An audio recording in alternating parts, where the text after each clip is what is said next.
Hey, good afternoon to you. It is now 3:06, News Talk 105.9 WMAL, where we're making sense of the news. Coming up, we'll talk money and politics, dark money from the American left. Scott Walter is the author of the book on that subject. He joins us at the top of the hour. Don't miss that. Mike Waltz, the congressman, is here at 5 o'clock. A lot of foreign policy developments today. We'll talk to him about those. And an attorney for President Trump, Will Scharf, joins us at 5:30 this evening as the Biden donor judge threatens to throw Donald Trump in jail. We discuss that and so much more at 888-630-9625, 888-630-WMAL. Always grateful for your contributions on a Monday or any other day, whether we're on the air. We've got a lot of developments right now. I want to start with the breaking news on this idea that Hamas has, quote, accepted a deal. A ceasefire deal. They've accepted a deal. Now, if I were to tell you that someone had accepted a deal, the presumption you would make is that there was an offer made by the other side of the table, wouldn't you? I accepted his deal. What was the deal? Well, he didn't make an offer. What? How do you accept a deal with no offer made? Wouldn't that be weird? Yeah, it's very strange. In fact, it's impossible. You can't accept a deal that doesn't actually have an offer. Israel has not made an offer that Hamas, quote, accepted. So I don't know what these headlines are really trying to say other than we'll write anything Hamas tells us to. Like, what is even happening here? Let's break it down. So just in the last hour or two, there's lots of coverage on this idea that Hamas has, Reuters headline, Hamas accepted a ceasefire proposal, but Israel said it was unacceptable. Well, how did they accept an offer then? What offer are they even talking about? An Israeli official said no ceasefire has been agreed to in Gaza after Hamas said it accepted a proposal from Egyptian and Qatari mediators over the Israel-Gaza conflict. Okay, so the mediators made up something that Israel's not accepting. The Israeli official said the proposal that Hamas had accepted was a, quote, softened version of an Egyptian proposal, which included far-reaching conclusions that Israel could not accept. This would appear to be a ruse intended to make Israel look like the side refusing a deal, said the Israeli official, who spoke on a condition of anonymity. So that's where that goes. And then Reuters goes on to say, the Hamas announcement of an agreement came hours after Israel ordered the evacuation of parts of Rafah, the city on Gaza's southern edge that has served as the last sanctuary, this is Reuters writing, for around half of Gaza's 2.3 million residents. Here's the thing. In case you're wondering, what kind of genocidal country could Israel be if they're dropping pamphlets and sending warnings to the civilians in the region, hey, we're about to start a military operation. If you value your life, you should get out of this area. We're giving you advance notice. How is that genocidal? That's like they're doing everything. They're bending over backwards to give indications that we're coming in. We're coming in. So just as Israel is on the verge of going into Rafah, Hamas is play acting like they have, quote, accepted a deal for a ceasefire. And what they're really doing is waving a giant white flag and saying, please, please, please, please, please, don't attack. Please. This is our last stronghold. This is our last stronghold. Joel Pollack over at Breitbart has a good piece on this right now. He says, Hamas suddenly begs for ceasefire with Israeli attack on Rafah looming. He says the Palestinian Hamas terror organization rushed Monday to claim that it accepted a ceasefire, just hours after Israel warned residents of Rafah, the last Hamas stronghold in Gaza, to evacuate due to an imminent invasion. International media reported Monday evening local time that Hamas had suddenly declared that it had accepted the Egyptian and Qatari terms for a temporary ceasefire after holding out for weeks against agreeing to a deal with Israel. But Israeli officials reportedly said that Hamas was, quote, agreeing to terms that Israel had not even proposed or accepted. The sudden urgency may have had everything to do with Israel's pending attack, as thousands of Palestinian civilians began leaving Rafah, a strategic town on the Egyptian border, and the last place in Gaza Israel had not fully entered.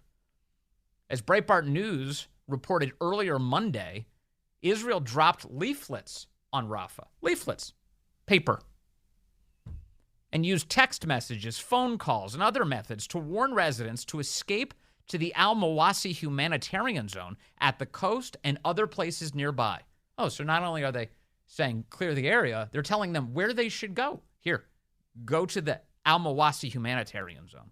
An Israeli government spokesman asked whether the warnings were a bluff designed to pressure Hamas to accept a deal, suggested that the invasion plans were actually very real and were what Israel had promised to do for several months. Hamas, suddenly facing its final destruction, appears to be much more eager to reel a deal, if one is still possible. The sticking point in previous negotiations was Israel's insistence on destroying Hamas militarily and politically so that it can't return to power in Gaza again. Hamas wanted Israel to commit to ending the war in any hostage deal. Now, with Israel showing that it is willing to attack Hamas even before the hostages are released, Hamas leaders may be focused on self-preservation. It remains to be seen whether a true ceasefire agreement can actually be reached. All right, so that's the Breitbart coverage. Now, let me just add one other piece before we get to some audio on this subject. An MSNBC fellow is claiming that that he has the terms of the deal. Now, the White House hasn't released any of this. This is not coming from any official sources. This is coming from an MSNBC guy by the name of Ali Velshi. And if my memory serves correctly, wasn't Ali Velshi the guy who was standing in the middle of a burning city with fire all behind him, and it was mostly peaceful protest going on? He claimed at the time. I thought he was the one who was standing out there as that was happening. At any rate, Ali Velshi tweets the following today. Breaking, a senior source familiar with the proposal says Hamas has accepted a 3-phase deal. Okay, accepted, once again, is doing a lot of heavy lifting here for a deal that doesn't have any other side to it. Israel hasn't, quote, accepted it or offered or anything. Hamas says it has accepted this deal. Here's the deal. 1 Israeli hostage for 33 Palestinian prisoners based on seniority of detention in Israeli prison. 33. Huh. So, isn't that kind of weird? Hamas values 1 Israeli to the tune of 33 Hamas terrorists. That's the math that they do. They say 1 Israeli is worth 33 terrorists. What? They value their people very little, I guess. 33. Stopping, and they're of course using these hostages as leverage to the extent that these hostages are still alive. Can we point that out too? We keep hearing reports that many have actually been killed. Stopping military operations permanently is the second bullet point. In other words, please don't attack us anymore. The proposal does not use the word ceasefire, but the, quote, permanent halt to Israeli military operations and hostilities in Gaza. And 3, each phase encompasses the return of Israeli hostages, from eldest to women to sick, and then finally soldiers. That's the order in which they claim that they would return Israeli hostages. This is all from the MSNBC guy, Ali Velshi.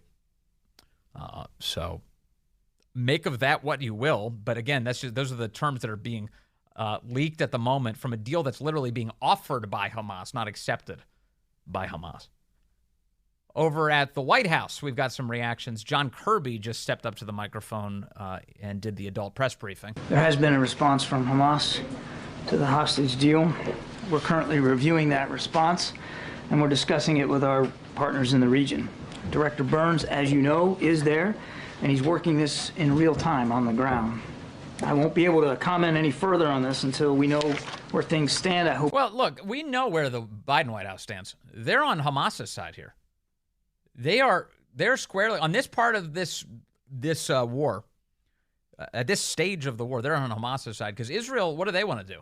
They want to go into Rafah. They want to finish off their enemy, the guys who led the terror attack on their country, and it's just the latest one, but a heinous one on October 7th. So here they are. They're on the verge of doing that, the verge of wiping out Hamas in Gaza, and Biden's people are saying, don't do it. You can understand that. I know everybody's curious about what's in this response, what the Israeli reaction to it is. I'm just not going to get ahead of the process. He went on to say that Joe Biden just had a phone call with Israeli Prime Minister Benjamin Netanyahu and made it clear you are not to go into Rafah, Israel. We've made clear our views about operations in Rafah that could potentially put more than 1 million innocent people at greater risk. Who are being warned in advance that they should clear the area for the military operation. During his call with Prime Minister Netanyahu, the president again made this clear. He also made clear that we continue to believe that the hostage deal is the best way to avoid that sort of an outcome. while securing the release of those hostages. And as I said, those conversations continue. So, Israel has been successful in going after Hamas in each of these zones in Gaza. Now they want to go into Rafah, the final stronghold. And the word out of the White House is no, you will not. You will not. Meanwhile, we're like throwing endless amounts of ammunition and resources at Ukraine with no hope of their victory there. But in Israel on the verge of victory, Biden trying to stop it. Is that up for you? Let's see. A reporter asks, would the U.S. condition or limit aid to Israel at all if they do go into Rafah? In other words, will you begin cutting Israel off? If they do go through with this operation, is the U.S. willing to consider putting limits or conditions on aid to Israel? I won't get ahead of where we are right now, Mary, in the process here. And I'm certainly not going to speak to hypothetical operations that haven't happened yet. So I think we just have to see what transpires. It's on the table. That's the answer. It's on the table. We may cut them off. We may have to do that. Would Biden support even a limited operation into Rafah? SEAL Team Israel. You go in there and you get some Hamas guys. Does the president believe that Israel can execute a limited operation into Rafah while adequately protecting the lives of civilians there? The president doesn't want to see operations in Rafah that put at greater risk the more than 1 million people that are seeking. And neither does Israel, which is why they're dropping all these pamphlets that are saying, hey, you should get out of the area. Refuge there. So you wouldn't support a limited operation into Rafah? I think I've answered the question. A little bit more here. Reporter asks the adult press briefer, is it your understanding that this is Hamas's final offer? That's the correct language, an offer. I understand you don't want to get into the specifics here, but is it your understanding that this is Hamas's final offer? I mean, is there still room to negotiate here?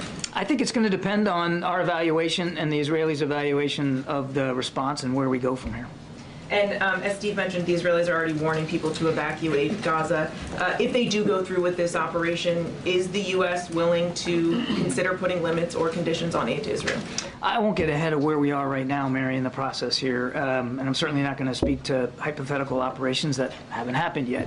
So I think we just have to see what transpires. And then finally, there's a report over the weekend that, according to Axios, that the Biden administration has actually stopped at least one shipment of U.S.-made ammunition to Israel. 2 Israeli officials have been saying this.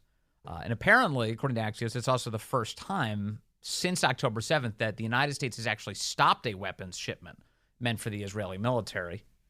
The incident raises serious concerns inside of the Israeli government and sent officials scrambling to understand why the shipment was held, Israeli officials said.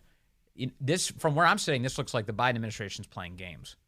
They want to flex their ability to cut Israel off as a way to warn them against going into Rafah. Don't you dare. Look what we can do. We can shut this off at any time. And John Kirby all but confirmed that today in Washington Ease. Did the United States put a pause on arms shipment to Israel? Is that reporting correct? I'm not going to confirm that reporting. If you answer it that way, it means you just... We've got to get to that, too. Over at GW, they're chanting... the encampment has been chanting to behead the university administrators. They're calling for the guillotine for the university administrators at GW. And everybody's acting like this is normal. Oh, it's fine. Just let them throw their tantrum. And, and the university's begging for help from the Metropolitan Police Department, and Muriel Bowser apparently is not letting that happen. So everything's going great. Everything's going real great over at GW. Real quickly, some breaking news for you out of Axios. Barak Ravid is a reporter for Axios. He says the Israeli Prime Minister's office has released a statement saying that their war cabinet has unanimously decided that Israel continues the operation in Rafah to exert military pressure on Hamas in order to promote the release of our hostages and the other goals of the war. In other words, surrender and give up the hostages. That's the position of Israel. Although they do say that the war cabinet has decided that although Hamas's proposal, that's what it is, a proposal, is far from Israel's necessary requirements, Israel will send a delegation of working-level mediators to, quote, exhaust the possibility of reaching an agreement under conditions acceptable to Israel. So, look, we're willing to talk, but you better end on terms that we find acceptable, or else we're gonna finish you off in Rafah. That's the Israeli, quote, offer this afternoon. So we'll bring you updates as we have them. Chris is in Marshall, line 2. Chris, good afternoon. You're on the Vince Coglianese Show. Monsignor Coglianese. Good afternoon. How are you, sir? I'm doing all right, Chris. What's on your mind? Front line of the heartland. I was telling Corey, I think that Bibi ought to reply with the shortest sentence in the English language, which is N-O, period. And Corey said that he ought to go, don't. That's good. That's good. Although I'm not sure. I wouldn't do the don't thing. I wouldn't do the don't thing because that tends to not work. I think when world leaders just start saying don't in a weird voice, it doesn't usually result in the other party stopping their behavior. Yeah, Bibi does not strike me as a sniffer, you know? No, not the guy. Not the guy at all. Yeah, this is crazy, isn't it, Chris? You know, you get like Hamas comes out and they say, we've accepted a deal. And we're like, what do you mean you've accepted a deal? First of all, Israel hasn't made you a deal, an offer. And secondly, you're on the verge of being wiped out. Of course you're doing this. When I sell a lot of cars on the side, and when somebody hits me up immediately but with a lowball offer, not seeing the car, the first response is, you know, I give you $1,000. And I'm like, let's say I'm asking $3,000 for the car. I say, okay, well, my final offer is $3,200. What? You're out of your mind. You said $3,000. I said, okay. $3,500. That's my final offer. $35. No. Okay, you drive a hard bargain, sir. For you today, cash only, $3,950. That's the spirit. Yeah, freak them out. Just keep raising it. I like that. Keep raising that price, man. Fine. I love it. All right, Chris. That's great. Well, Thanks, I hope brother. you had a good weekend, and I hope to see you sometime. Yeah, Cheers. man. We'll see you at some point. Thank you very much, Chris. Yeah, there's Chris and Marshall. He thinks Netanyahu should be. No. Real quick, Radu, Potomac, line 3. Radu, good afternoon. You're on the Vince Coglianese Show. Good morning. I got to tell you, Vince, I'm shocked about these numbers, the polls. You know, Jews in general, 85 to 87% of Jews always vote for the Democrat. There is a poll right now saying that only 36% of this country, which is scary, supports Israel in their fight of defending themselves. 61% of the Republicans, which I'm embarrassed as a Republican that it's only 61% of Republicans that support Israel, but only 18% of Democrats support Israel in their fight to defend themselves, for a total of 36%. But guess what? In November, 85 to 87% of Jews are still going to vote for the Democrats. It is shocking to me. It is absolutely shocking to me. And you know, to me, it's very simple. I support Israel 100%. They need to go in Rafah. They need to exterminate every single Hamas.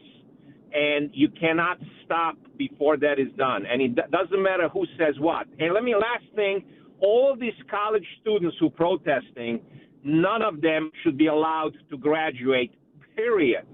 Yeah, not just the canceling of the commencement, which is happening at all these universities. Was it USC canceled theirs? Columbia is canceling theirs. There are some professionals out there now saying they're not going to even hire students who come from Columbia. We'll see if that movement grows as well. A lot more ahead on the Vince Coglianese Show. Stay with us. Hey, good afternoon to you. It is 3:36 here, News Talk 105.9 WMAL, where we're making sense of the news.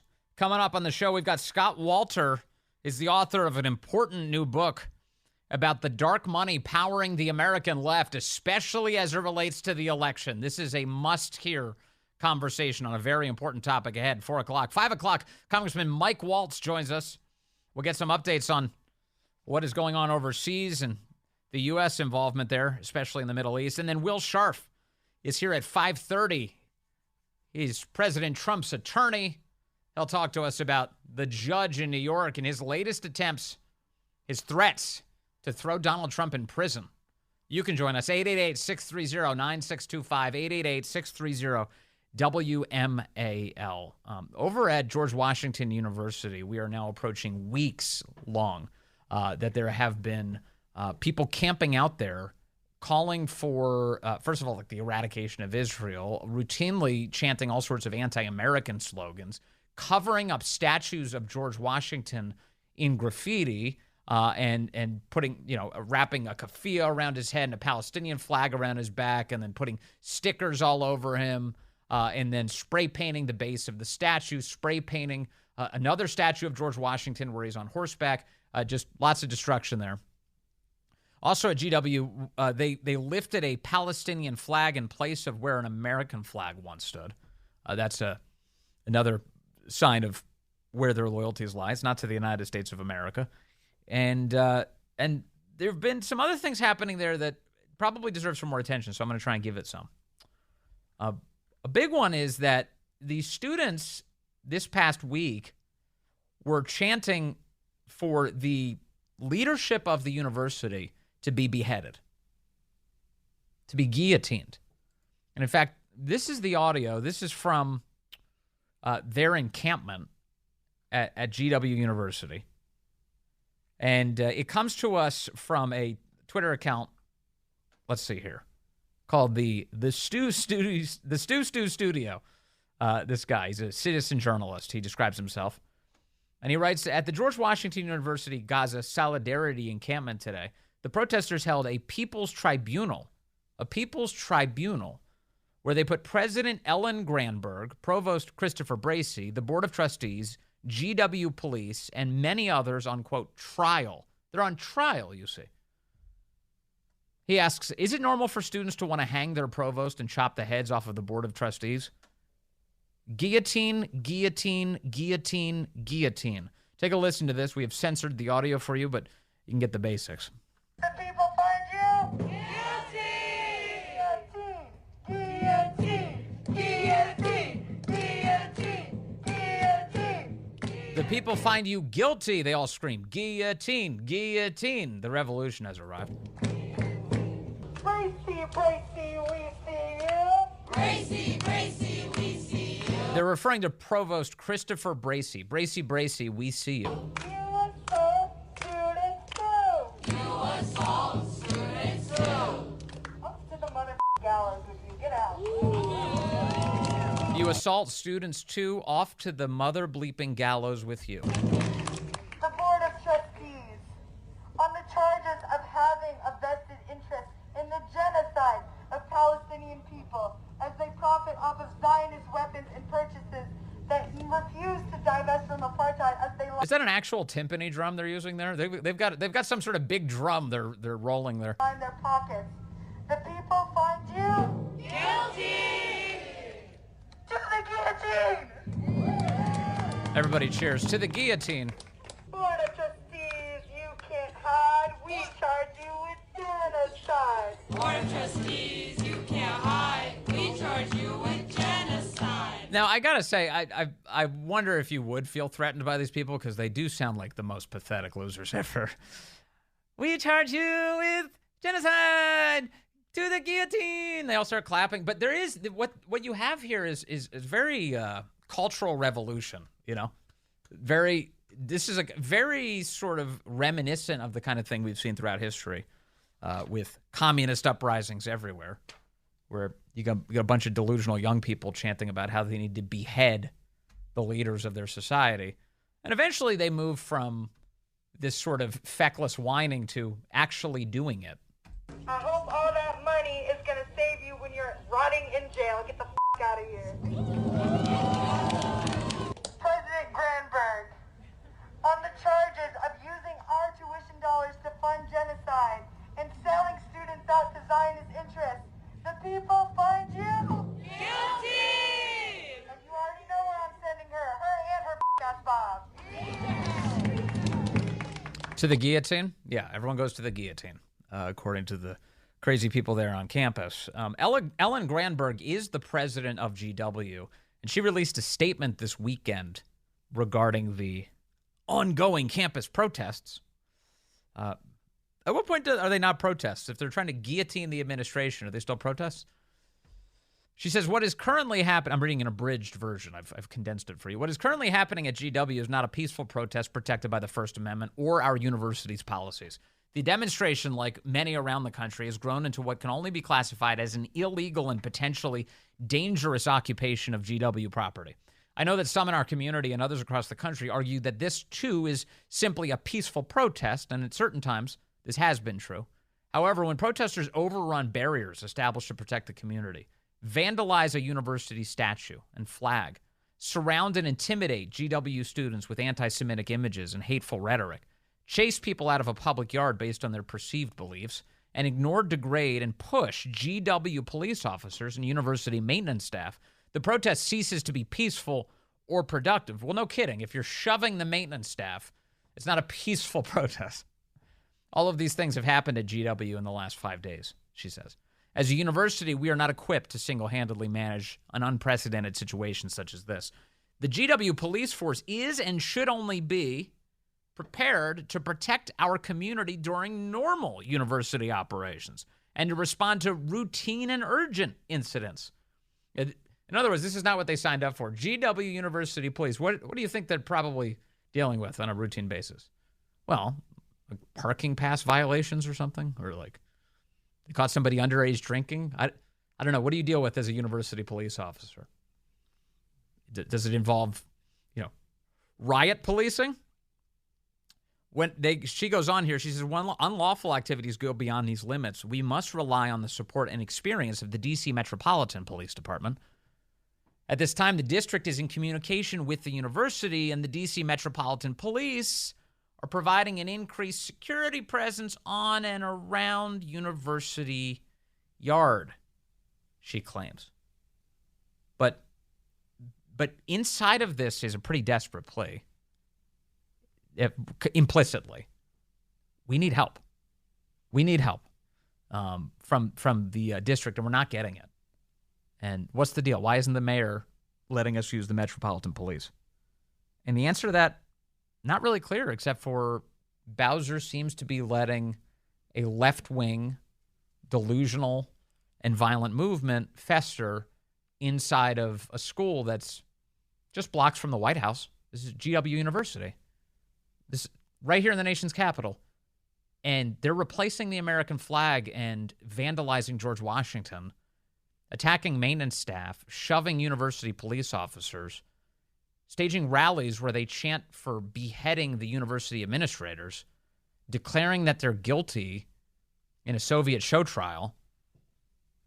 It's like, what?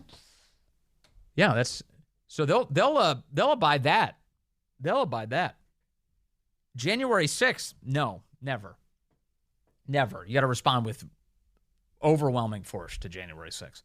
And then after that occurs, you have to lock down the nation's capital for months on end in the most performative walled-off theater you've ever seen. We need to protect Nancy Pelosi at all costs. But you get left-wing lunatics out there. We'll just keep letting that go for until somebody gets really hurt. Until somebody gets really hurt. Dave's calling in from Silver Spring now, line 2. Dave, good afternoon. You're on the Vince Coglianese Show. Hey, Vince. Here's my question. Do these knuckleheads even own a guillotine? Don't they have to have one? I'd like to see it. I know. It's comical. That's why that's my first reaction to it, too. It's like, you guys are just a bunch of losers chanting about guillotines. Yeah. Like, come on, spare us. But as I pointed out, this is kind of how history goes, though. You get people chanting ridiculous things, and eventually somebody actually takes it to the next level, don't they, Dave? Well, yeah, but these are the 3,000 Stooges is what they are. They're just, you can't help but laugh at them. You're like, it boggles my mind that people even care about what these people are saying. They're just, they're nothing. They're nothing. They are... let them go off without mommy and daddy's money, and they would disappear. Yeah, there's just nothing. Well, they're what the left's created. I mean, they're reaping now what they've sowed for sure. Dave, thank you. That's an excellent point. Yeah, no, you hear the audio and you're thinking, you serious?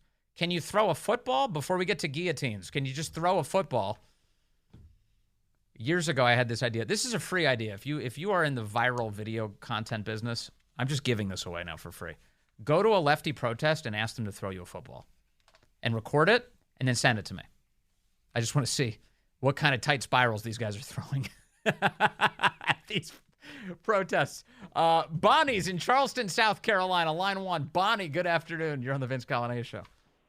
Oh, I got a good one for you, Vince. Yes, ma'am. The Princeton students are now going on a saltwater-only hunger strike. Mm-hmm. Saltwater only? Is that advisable? Well, I'm just confused because I don't understand. I mean, who cares? Uh-huh. What is the point of them starving themselves to death? I'm sorry. Some of this is getting a little funny now. Yeah. Although it's like a mechanism to figure out if anybody loves you. Is that the idea? Yeah, because if your mom isn't going to bring you a burger, I don't think anybody else cares that you're on a saltwater only. And who's bringing them the salt water? I don't even understand. Like, if you were to ask me, just cold, like, hey Vince, what would you need if you could just choose one thing to consume over the course of a week? What would you? I wouldn't choose salt water. Isn't that strange? Salt water? Maybe. Yeah, that's what it says. And this is Princeton. Now, when I'm 77, when I was a kid, I thought maybe Princeton probably would have been one of the most wonderful places to attend school. Now, these are Princeton students. I didn't realize they were this stupid. Yeah, well, that's one of the shocking revelations of the moment we're living through, Bonnie. But yeah, that is pretty funny, and I love their hunger strikes. You know, it's a scam too. They definitely have some Milky Ways crammed in their pockets. They'll be fun. They'll be fun. Thank you, Bonnie. Yeah, that's one of my favorite features of all of this. The people play acting like they're starving.